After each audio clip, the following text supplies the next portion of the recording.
Hey guys, Rob from AceTac here. Today we're here with Tim from Alpha American Firearms and we're going to be talking about everything. You're the CEO of Alpha American Firearms. You guys build some of the nicest 2011s on the market, obviously.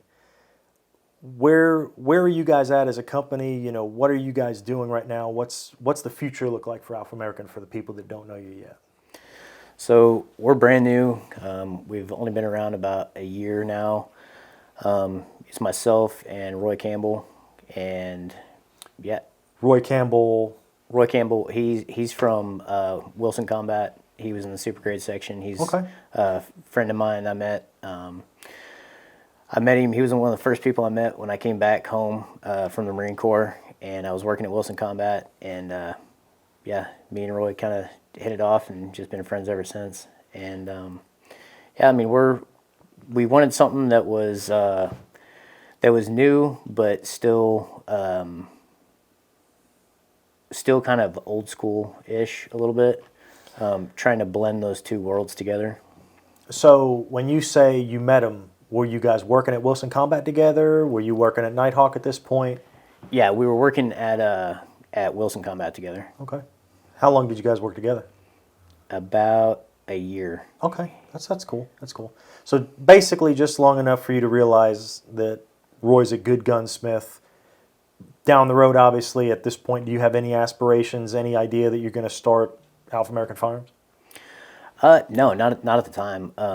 Roy had actually came from Nighthawk Custom, and I think there's a few other guys that had came over to Wilson's from Nighthawk, and then I had a friend over at Nighthawk Custom call me one day, and went over there, and it was kind of closer to my house, and we just had my first daughter and stuff, and so I decided to switch over to Nighthawk, and I worked there for the past about 13 years being a gunsmith. So for anybody that hasn't built or hasn't owned a Nighthawk, a Wilson Combat, any of that, yeah, I would consider that kind of the top tier 1911s, 2011s. For somebody that hasn't had that level of firearm, what's the difference? Because you're going to hear, oh well, this Rock Island will do the same thing that does, or this, Kimber, or just whatever 1911. There's kind of 100 companies making 1911s right now. What's the difference that somebody who isn't aware of those with a Nighthawk, with an Alpha American, with a Wilson, what's the difference? A lot of it's just the process that you go through. And both of those companies, they do different. Their process is different, but a lot of it is the same. So, but I feel like you get a better product from it. I mean, everything is hand fit from a person that's been doing it for quite a while, and so it's not just an assembly line of all this stuff fits together, and they're just kind of putting the peg in the hole kind of story. So, when you speak to hand fitting, when you speak to that, what is somebody going to feel? What's the difference in performance? What's the difference in craftsmanship with, again, somebody that doesn't know a 1911 and 2011? Why is hand fitting important? Why is that level of attention important? So you're kind of like people with cars. Like, people like certain sounds on cars. They like how things fit on cars. You don't want to drive a car and hear stuff rattling and stuff like that. Yeah. So the tolerances on these are a lot closer. Everything's hand fit. The slided frame, they don't just go together. So they're sanding the bottom of the slides. They're sanding the rails on the frame to go together to where it's seamless. There's no rocking, nothing like that. Same thing with the barrel fit. They want it to be smooth. They don't want it to be super tight, or they don't want it to be so tight that you can't function the gun, but they don't want it super loose either. So it's a really fine medium that they want to meet. So accuracy better with hand fit. Yeah, better accuracy, better trigger. Just that overall entire package is better. Is what I would say. So, you're obviously a soft-spoken guy. You don't like to brag a lot. What's the difference? Because for me, I've seen the difference in your stuff. I obviously own one. There's also that, okay, you have hand fit, you have one guy's building it, two guys building it. Besides the obvious, hey, there's a better quality feel to the gun. I mean, you can instantly feel the difference when you pick up an Alpha American, a Nighthawk, a Wilson, anything like that. You feel that difference. But what do you think is the mental of, hey, I'm going to go grab the Alpha American today, or the Nighthawk, or the Wilson versus the Glock? Is it just kind of like taking the Ferrari out versus taking, the Yukon out? I mean, maybe a little bit. It depends on. I think a lot of it depends on the person, kind of what they're doing. You see a lot of stuff of, oh, I don't want to get in a shooting and lose my Nighthawk or my Wilson or my Alpha American for, ever, for a year, for whatever. So that's why people will end up carrying a Glock or a SIG or something like that. But I mean, there's tons of people that still carry, the higher end guns like ours and Nighthawks and Wilsons. Why should somebody buy an Alpha American? Well, with Alpha American, I mean, how many times do you buy a gun and you not only talk to the owner, but you talk to the guy that's building the gun while he's either building it, or you place the order with that guy, or, once you get it, you're talking with that person that you placed the order with, that built the gun, the entire experience altogether. I mean, we're really small. It's just me, my wife, Roy, and Justin, our salesman. Roy Campbell from Wilson Combat. Yep. Super great guy. Yep. So you obviously you're in great company. You got great guys working with you. Mm-hmm. You got your wife working with you. Yep. You got Justin, your sales rep, right? Yep. If I'm being honest, and you and I know you're gonna laugh, when I bought like my 7th agency, right, or my 5th agency, the whole, welcome to the brotherhood thing, it's a real thing. Mm-hmm. Like it's kind of like if you got to meet your heroes when you grow up. There's like an aura around them. Obviously, we're in a little bit different market. I don't think people like look at, gun guys and gun builders as like rock stars, right? But some people are like that. Do you ever get where you have a customer and they're just harassing you and calling you up, and I know sometimes it's frustrating, but like for me, I get excited because it's like, hey man, you're genuinely liking our products. You're genuinely liking what we do. Yeah, at 11 o'clock at night, but it's kind of different, right? Because it's your thing. It's something that you do. Do you ever get that? Yeah. And I like it a lot. I mean, a lot of people that meet me, I'm a pretty soft-spoken, quiet guy, but I like talking with people, and I mean, it's fun. It's cool. It's cool building guns for cool guys, but it's also really cool building guns for like just dads, just regular dudes, because I always think of it as, this guy, he bought, this could be like the one high-end gun or something like that, or his second high-end gun or something like that. And I always look at it in time of like, he spent time away from his family. He put in extra time at work, or, something like that. So stuff like that, that's what I like a lot is hearing that stuff. That's important. Or I'm going to pass this down to my son, or I'm going to pass this down to my grandkids, or whatever. So you mentioned time. Mm-hmm. Time for me is like that one thing that I don't think people take into account, right? Because you can get X firearm from X company, great. But you're getting genuinely, hands-on attention. You're getting that gunsmith's building your gun.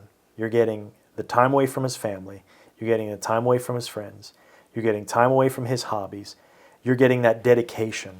And if there's one thing, obviously, we can't turn back the clock, right? So that's always hard. But I always fight with if I hear my phone go off and it's 3 o'clock in the morning, and I'll literally look over at my wife and be like, is she asleep? And then I'll look at my phone because I get that, like, I want to help everybody because I'm so excited that they're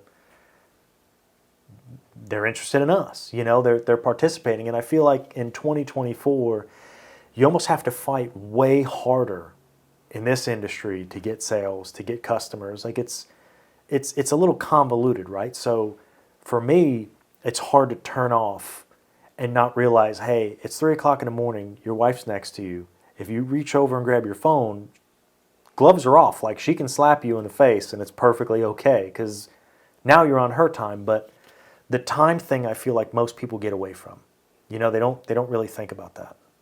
Yeah, yeah. I mean, and that was one of the things with starting Alpha American was, I've got 2 daughters, and I want to be there for them, and I want to be a part of everything. I want to be a present dad.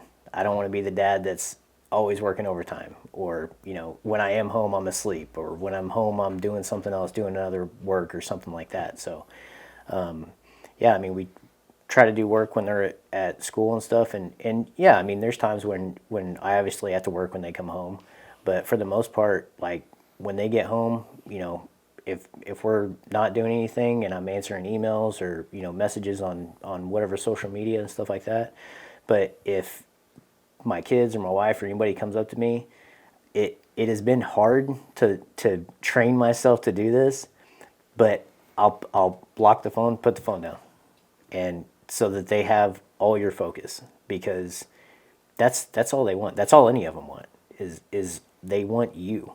That's it. You're gonna definitely get a text from my wife asking her to teach me your ways because that's something I can't do. What's that one behind you on the wall there? So this one, I believe, is a AF3. Did Justin bring any of those today? Do you guys have one of those we can look at? Yeah, I think we've got a few. My wife is 100% going to text you and tell you to teach whatever secret it is that you can put the phone down and lock it. Ah, man, it's tough. It's very, very hard to break, because I think so many people have gotten so used to it. I mean, we're basically the same age, and growing up, like, we didn't have social media or stuff like that, or we had like the Nokia brick phones and stuff like that, and you might get a text or whatever. So before we look at your gun here, that's the AF3? Yeah. Okay, so before we look at the AF3, how long have we known each other? Ooh. 6 years maybe? Okay. What's the first thing we did together? Be honest. The first thing we did together. Oh, man. COVID was a bad time, but COVID was a fun time because everyone was home and they were doing what? So they were playing stuff. Uh-huh. So, yeah, Rob got with me on on Facebook Messenger, I think, and kind of one of those things I was talking about where, somebody was like, "Oh man, I got one of your guns. It's freaking awesome." And yeah, I mean, we just started talking and stuff, and ended up playing Call of Duty. Call of Duty. We played Call of Duty together. Broed out like some dads. And I would bro out, and I would brag to you about this same AAC 9mm that you built. Probably 20 hours a week out of our schedules was spent talking about stuff you did, stuff I have, and we'd never met. Nope. But even then, I could see the excitement. I didn't know you were obviously going to go out and do your own thing, and you were going to go, and Alpha American was going to be a thing. But the one thing was, looking back on it, you were excited to talk to me. Was it different then than it is now? Because back then you were, I don't want to say just a builder or just a master gunsmith, but you weren't the owner of the company. You weren't the guy handling the books. You weren't the guy making the decisions.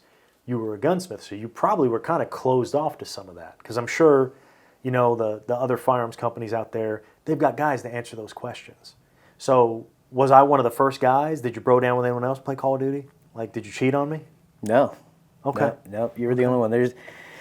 There's quite a few other ones, I think, on my Facebook. But nothing I would say friendship wise, like you and I have. Like it's you know, like a comment here or there or something. But I mean, a lot of the guys are honestly they're probably older than me. So and that's one thing, you know, you mature through the years, and so I mean they're probably in that stage now where I'm like, you know, not paying attention to my phone when family's around and stuff like that. So yeah, it's been pretty cool. I'm glad to hear you didn't cheat on me. What do you got here today, man? What are we looking at? So this is actually one of the first ones like this. It's all stainless, bead blasted with polished flats and a French border. So the French border, that's the little line. Yep, it's a little line right at the transition point of the top of the slide and where the slide flat come together. Can I see that one? Yep. So this one has a steel grip. Yep. Yep. All of our guns. It's a good weight. Yep. It's a good weight. All of our guns come with a steel grip, and that's what I liked about it was the steel grip offsets the weight. That makes it a super soft shooting gun. I mean, it's already a 9mm, which, you know, a lot of people don't like 9mm, but 9mm is coming a really long way, and just it balances out super well. I mean, I hate to say it, but it's one of those things where you got to shoot it.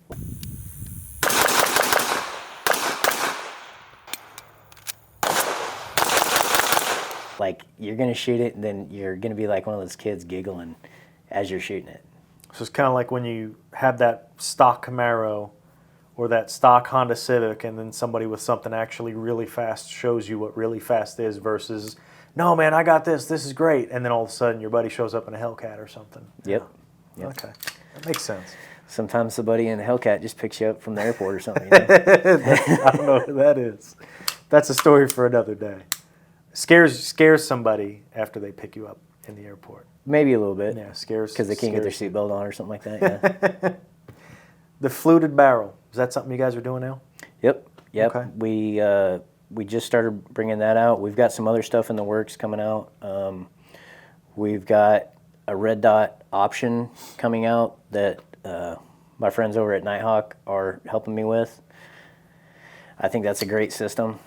So what's the name of that system? The iOS system. System? Interchangeable optic system. Okay. And that one, it basically, the claim to fame for that is that it kind of doesn't take away anything from the firearm. You don't have that big lumpy plate on the top. You go to rack the rear slide. Correct. Okay. Correct. You can go from iron sights to a red dot in under a minute. So when somebody wants to get an AAF3, an AAF4, you know, I mean, I know Justin's got a couple of them here now that I'm looking at them off camera. What do they got to do? You can either go to the website and our number's on there, or you can email us, message us. Any of the social media stuff that we're on, you can get with us. We'll either call you or we can set it up through there, and we'll get you an order made up, send it out to you, make sure it's good. We'll take the deposit, and our lead time is about 3 to 4 months right now. So super easy, fast-paced. Get on there. You can order and customize whatever you want. Pretty much, yep. So I know this weekend you're obviously here. We're going to go down to the 2A Collective in Georgia. I can't remember the name of the town. But by the time this airs, obviously that'll probably be gone. This is probably the first event you're doing where you're going to have a bunch of people in front of you shooting your Alpha American Firearms. Yep. This is my nervous? very first one. I'm nervous, but I'm more nervous of just talking with everybody because, I like talking with people, but it's still one of the things that I'm new to because I've always been the person at the bench, never the person talking with people. So you're going to lean on me a good little bit. Maybe a little bit, just a little bit. So at AceTac, not always, but I've been accused of having the gift of gab. But for me, the hard thing is if I see somebody and I know they want to talk to me and I have to tell them, like, hold on, or, we'll be right with you, that kind of thing, if they walk off, eats me alive. Absolutely dyed-in-the-wool salesman. Dyed-in-the-wool, right? Dyed-in-the-wool salesman. Absolutely eats me alive. I'll be asleep at 3 o'clock in the morning and just be like, I wonder what that guy wanted to say, or I wonder what he wanted to ask me. You know, it's always been my thing. So obviously you guys being a smaller company, when we go out to something like this 2A, I'm going to be excited for you. Because obviously, you know, having a friendship, throwing down over Call of Duty, we've had some special moments in the goosh. We've honestly sucked together in Call of Duty. And there's, you know, the nerds out there that are just way too sweaty. There's the Riot Shield guys, right? We hated those guys. The guys with the sticks, you know, that you know. And 6-year-olds, 5-year-olds. Right. Yeah. And for me, you know, at the time, you know, full-time law enforcement road officer, it's like, I do this for a living. And you have the audacity to just teabag me, or, you know, now the proximity chat, you know, it's brutal. But we've spent some, you know, obviously you were in the real Marines, we were in the fake Marines together, or whatever you would call Call of Duty. But I want to spend some time in the trenches, man. So I would definitely, if guys have questions about AAF, I definitely am excited, because I want to see you grow, man. I want to see Alpha American get to that next step. What's the next step? Is it we're moving 20 guns a month? Is it we get to make more, you know, types of firearms? Is there anything for you in the future that you're looking at right now, or just mainly we're going to keep on the 2011s, maybe 1911 stuff? Nothing's off the table. Okay. I mean, there's being small and being new. There's we have a lot of stuff in the works. That's another thing that I've had to learn how to do. Was a lot of times people, they want to focus on finishing something before they start something else. Well, with all of this, it's all those cogs in the wheel are constantly moving, and either you're riding this thing or you're not. So, yeah, pretty much we've got a lot of stuff in the works. You know, other gun platforms are definitely on the table. Some people, some influencers are on the table. Some other collaboration things like that. So, I mean, it's all kinds of stuff. Changing gears, we were just having a funny conversation off camera about being 37 years old, and I'm old now, you know, you're a sales guy, and, you know, I'm 38. How old are you, Tim? Just turned 36, 37, something like that. You need a minute to think about it? Probably. I'm not good at math, man. That's why I went to the Marine Corps. So that's actually where I'm getting. What got you into firearms? What's your background? Like, you've obviously done, you know, the Nighthawk stuff. You've obviously done the Wilson Combat stuff. But what's your background? Like, how'd you get into this stuff, dude? From when I was a little kid. I grew up, had a little break action 410 shotgun, and we lived out in the country, and I'd get home from school and take off up in the woods and, you know, go hunting all day, or have a little 22 or something like that, and just running all over the mountain and just playing around hunting and, you know, shooting and stuff. Then went to the military, came out, and had a plan. Should have had like a backup plan and another backup plan and another backup plan, but tried to be a cop, and you know, at that time there wasn't a whole lot of places hiring, and so we were actually down to my like final week of vacation or whatever from the military, and we were seriously talking about, like, I guess we're gonna go back. And then I got a call to work at the jail in my town, and so I was working at the jail and at Wilson Combat at the same time. So got doing that, and I mean, I just kind of fell into it, honestly. I remember me and my wife still joke about it, that my first week of doing it, she was like, "So what do you think about it?" And I was like, I hate it. And then, I mean, it just, I don't know. I got to where I love it. I mean, it's one of those things of, I like doing stuff with my hands and I like shooting. So it's a good blend of both of them together. So you mentioned that you tried to be a cop. Obviously, my background, or not obviously, but my background is law enforcement and all the other million things I've done. We've joked about that before. But for me, that police, law enforcement, all that stuff's changed so much in the last 10, 15 years. It really has. When were you trying to get in? The end of 2010. Yeah, I've seen, even just in the last 5, 6 years, there's just been such a changing of the guard and political climate and all that, that I'm kind of glad for you that you went the route that you did. Not because you wouldn't have been a good police officer, not because, that situation, but it's I've worked with my hands, and I know the feeling of, I made this, I did this. It's almost like even being a little kid again, and I grew up, unfortunately I didn't have a father growing up, but for me it was my mother. Like if I did something cool, I wanted to show my mom. If I scored a touchdown playing Pee Wee football, I wanted to go right up to my coach and be like, how'd I do? That positive reassurance. You don't get a lot of that in law enforcement.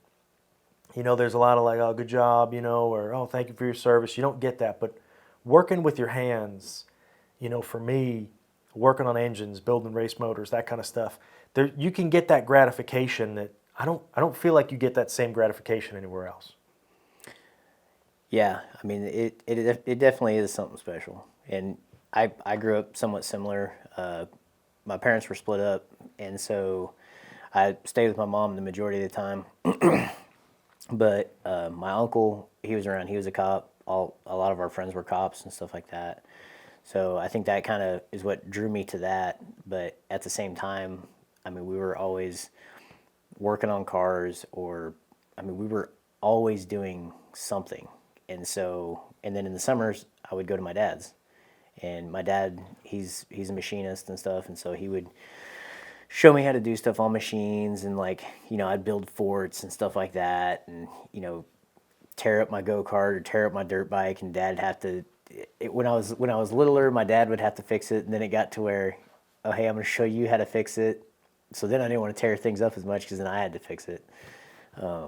So I mean, yeah, I think a lot of people now kind of grow up that way, and it's just, honestly, it's just making the best of it. I mean, my military service, I for a long time I felt like I wanted to do more, but at the same time, like, you could kind of see a little bit of the writing on the wall of kind of what we see now in the past a little bit.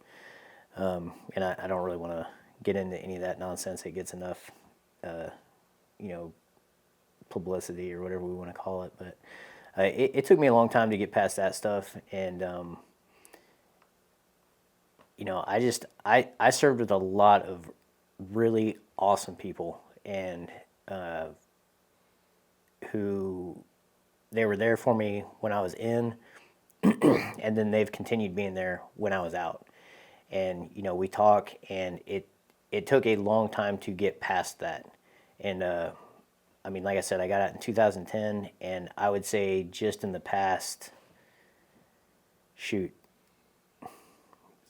years, is when I started feeling like kind of normal again. Even though I came right back to where, like, I grew up basically. I mean, we live like 30 minutes away from where I actually grew up now, but yeah, I mean, it's a big transition, and I think a lot of people go through that. Police officers, especially with all the nonsense that went on, that were either pushed out or things changed, and they didn't want to do it anymore, and that's a huge part of their identity for a really long time. And I would just tell them to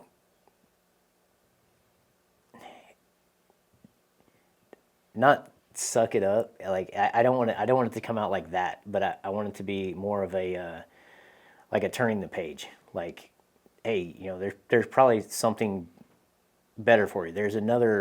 There's something else for you out there. Why that happened? Why you're now taking this other path?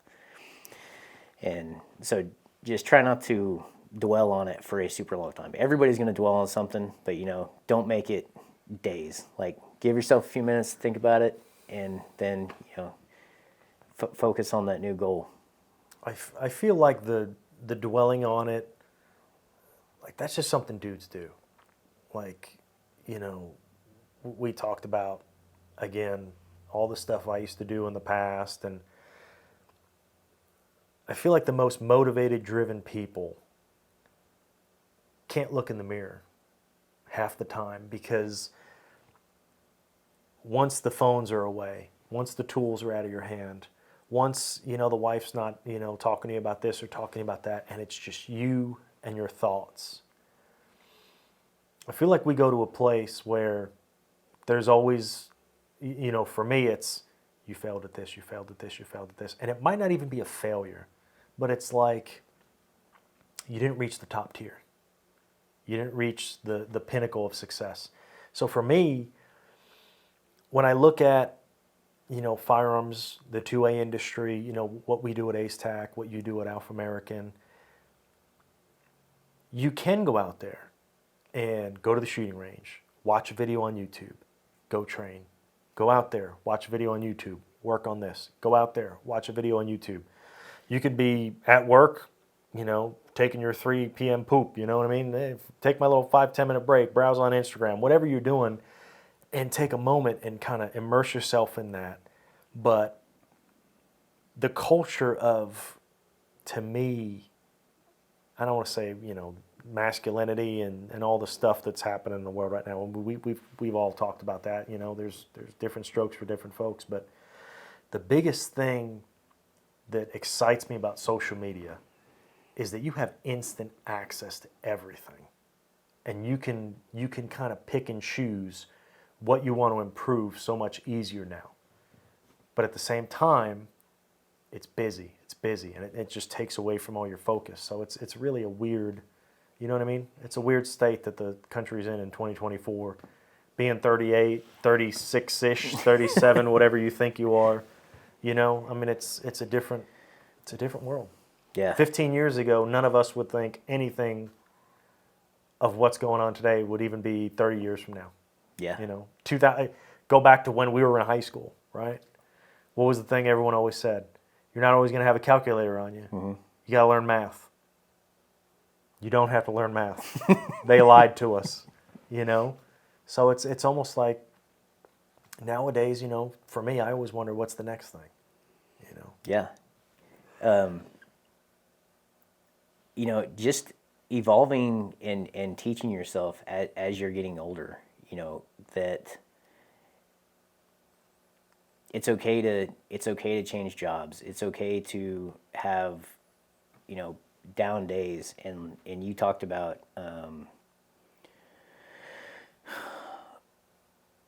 kind of suppressing stuff. Mm-hmm. And a lot of people now, I think they had suppressed so much, and they have that instant gratification on a phone, and so that's how they get so kind of distracted by it. And it is very hard to kind of dig yourself out of that, especially like we said, the past couple years with all the craziness that was happening.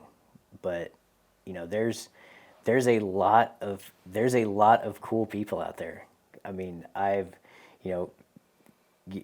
guess I'll say you're cool. I mean, appreciate that. I met you, and since starting this, like, all the people I've met through going to SHOT Show, through all these other different things. I mean, there is a ton of people out there that are totally willing to help you with whatever.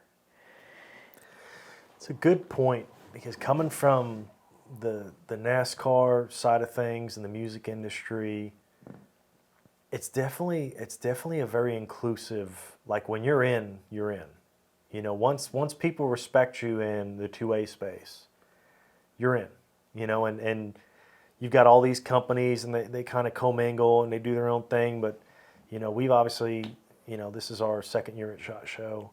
But, when I was doing, what I was doing before, and you go to SHOT Show and there's just a lot of, like, you would think there'd be a lot of, like, alpha males and guys, getting into fights, or, like, if you don't know anything about it, it's probably the most chill, relaxed environment I've ever been in a professional industry.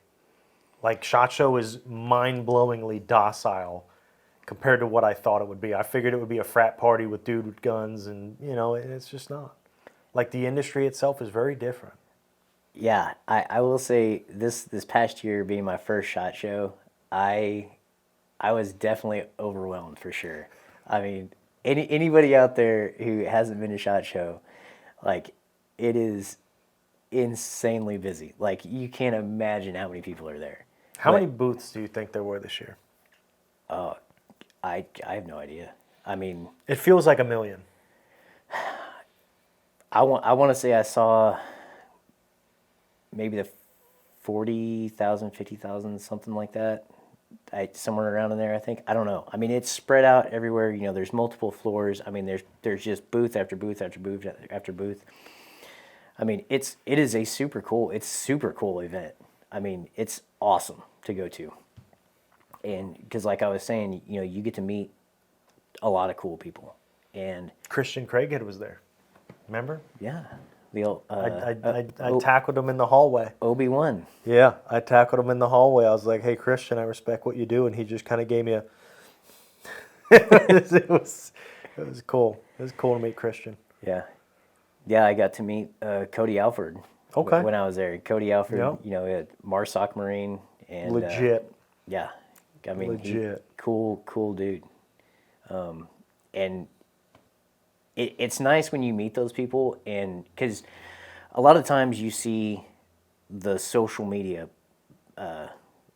version of a person, and then you meet them in person, and it's like, they could be having an off day. Don't judge them by the first time, whatever. But like, Cody was like super cool, like super down to earth. We literally, like, I was leaving a restaurant as he was coming in, and we bumped into each other, and I was once again, distracted by my phone looking down, and I was like, "Oh, sorry," and I looked up, and I was like, "Oh my God, you're Cody Alford," and I was like, "Hey, can we take a quick picture?"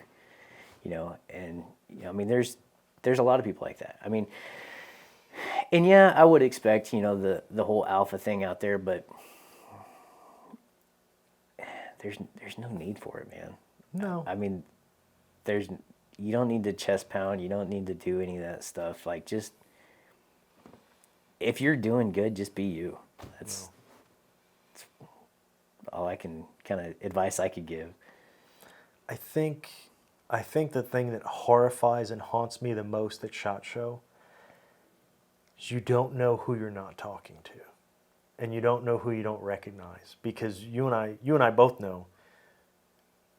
You just happen to know him or recognize him, and you did the same thing to me. You're like, "I'm pretty sure that's that guy," and I'm like, "No, it's not." It's, and you're like, "No, that's that guy," and I just happened to look, and I was like, "That's Christian Craighead."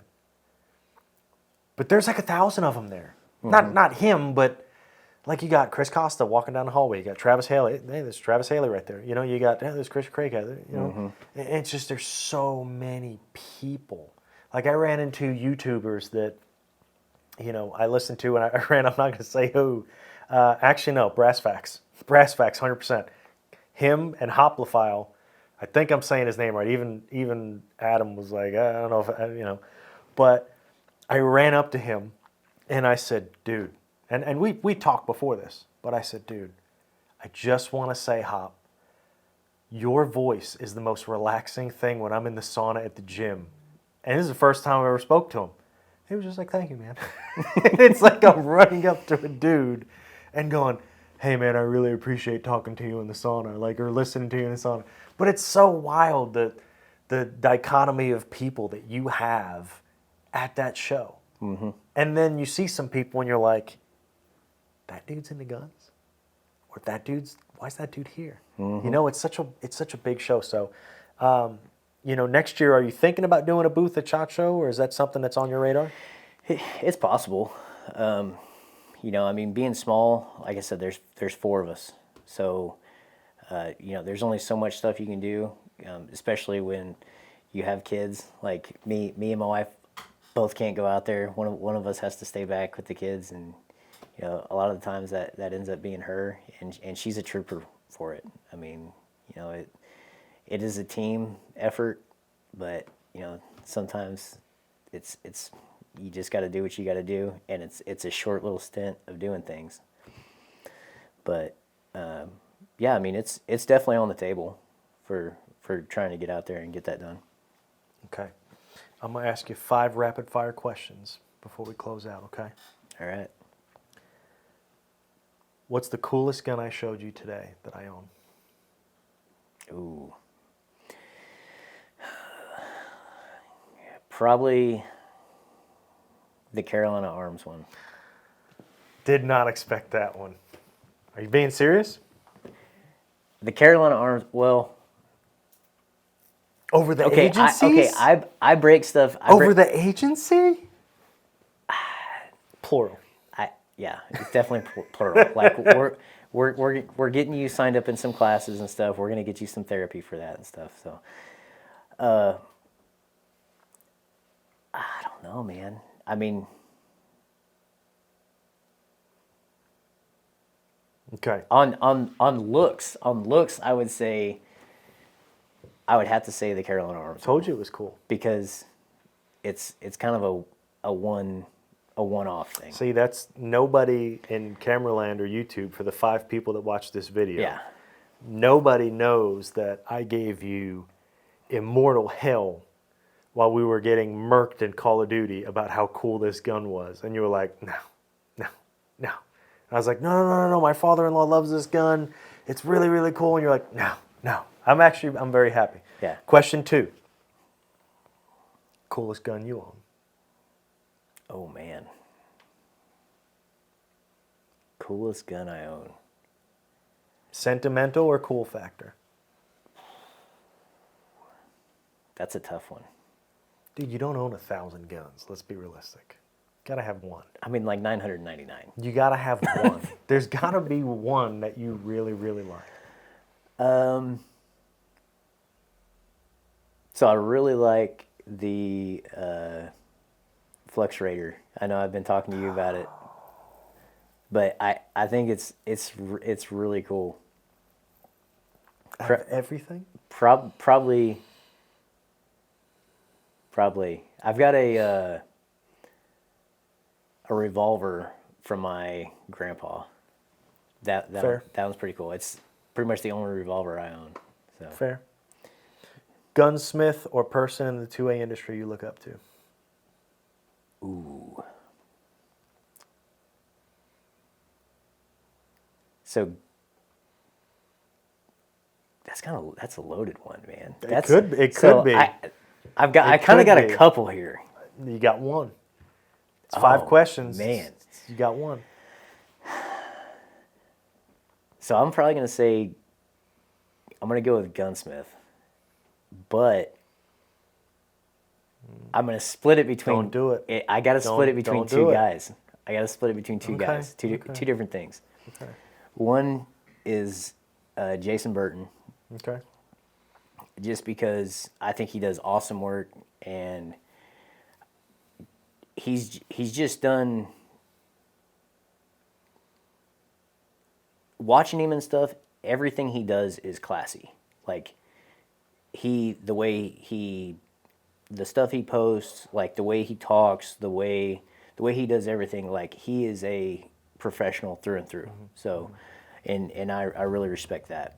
And then the other one is another gunsmith, and who is Jim Wilson. Jim Wilson.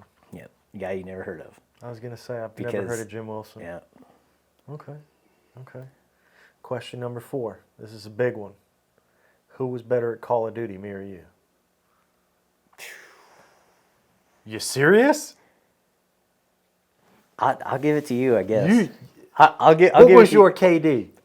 Dog water, dude. Dog water. I mean, We both were pretty bad. We were pretty Yeah, bad. I mean, it was really bad. Those 10-year-olds were kicking our butt. Oh, that's an understatement. I hate to say it, I miss COVID. I mean, the Horrible thing. only But thing it was a good time, kind of. the only thing that I could hope for was that we got them so riled up and got them screaming at us so bad that their moms came in there and distracted them, so that we could try to win something. Or that it was their bedtime and they had to go to bed because, they had to do that. Yeah, but then we're just getting murked by stoners. I mean, it was terrible. Facts. Fifth and most important. How do people get a hold of you? They get your social medias. What do you got? Social media, we got Facebook, Instagram. We got the website, of course. Okay. You can get through us through there. You can get on our website. I think on our social media too. You can message me. My number's on there. You can text me, call me, email me. Any of the above. Easy peasy, lemon squeeze. Smoke signal, carrier pigeon. That would be maybe we can bring that impressive. back. I mean, They have drones? They have drones. I let's feel not like go it's to- less time Hey, to train a drone. But I mean, all the craziness we've been seeing. Maybe we should bring back the carrier pigeons. Carrier pigeons would probably get our gear here on time for the show we're going to. I mean, Carrier they would be some massive pigeons. Maybe like geese. It'd be like 5,000 of them. Or, for an Alpha American, maybe I can train eagles. I mean, we're talking about the whole package thing. How cool would that be? An eagle come. I'm Like- pretty sure that's illegal to own eagles. Pretty sure PETA or somebody would light you up. It's the 2A community, man. We're used to get. And besides, everybody knows what year it is. Yeah, but then you become the next guy who shouldered a pistol brace or something, and it's thanks to Tim at Alpha American, now we can't own eagles. It's like you don't want to be the bump stock guy. Well, we'll set the bar high. Such is life. Yeah, we gotta set it high and try to achieve it, right? Tim, it was great having you, dude. Thanks, man. Pleasure having you, man. Thanks for having me. Hey guys, Rob from Alpha American Firearms. Hey guys, I'm Tim with Alpha American Firearms. This is Rob from AceTac here. Dude, I don't know how I just freaking blanked like that. No, you blanked pretty good. You blanked pretty good. How old are you now? 35? 37. 37? About to die. Fucking time, son. My camera wasn't on this whole time. Totally kidding.